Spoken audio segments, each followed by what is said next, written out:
Et bonjour à tous. Moi, je suis retraité jeune, je suis dans une association qui s'appelle une régie de quartier, donc qui est un lieu. Donc il y a des locaux. On fait l'insertion par l'activité économique, mais on est le deuxième genre, qui est le lien social.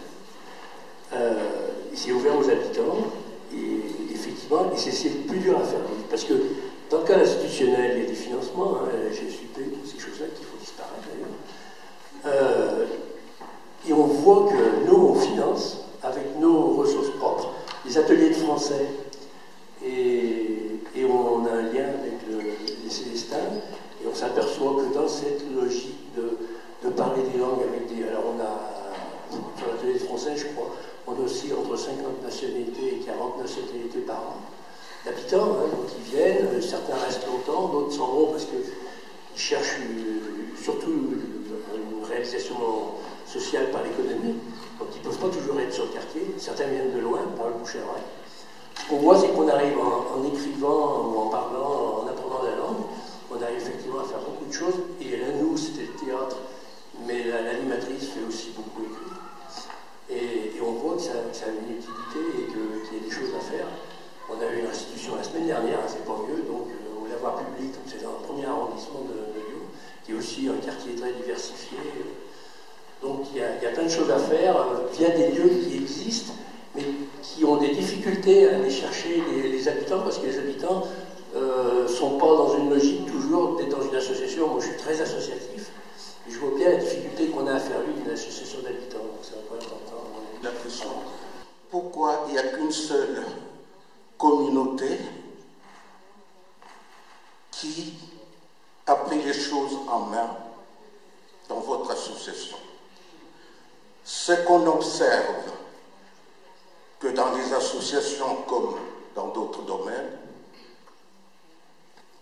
Taubira l'a bien dit, il y a toujours des déchets de la pensée humaine et des petits oiseaux de mauvais augure. Il y a une question auquel je n'ai pas vraiment de réponse, qui est un peu adressée aux habitants, c'est de savoir, après la mise en place des projets, enfin une fois que les projets sont faits,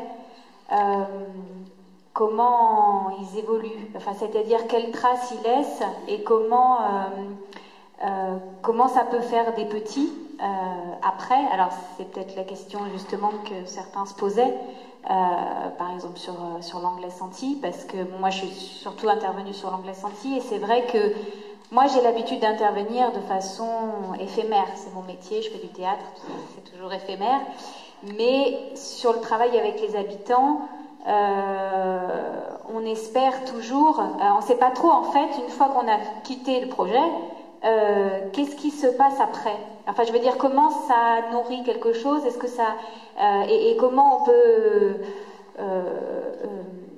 on peut faire évoluer les choses? Est-ce que, du point de vue des habitants, voilà,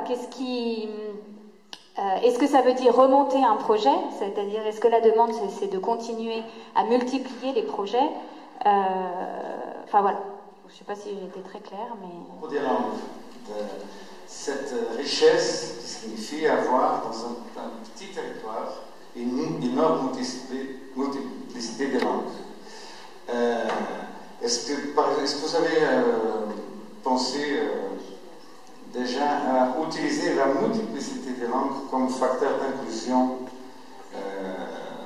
d'une façon à l'envers? Qu'est-ce que je veux dire avec ça? C'est par exemple, non pas seulement apprendre le français aux communautés migrantes, mais faire aussi à l'envers. Essayer d'apprendre des langues des communautés migrantes au français en tant que façon de combattre la xénophobie et le refus de l'autre. Nous, c'est quelque chose qui nous a beaucoup aidé et qui a vraiment marqué une ligne de changement dans notre rapport avec le quartier où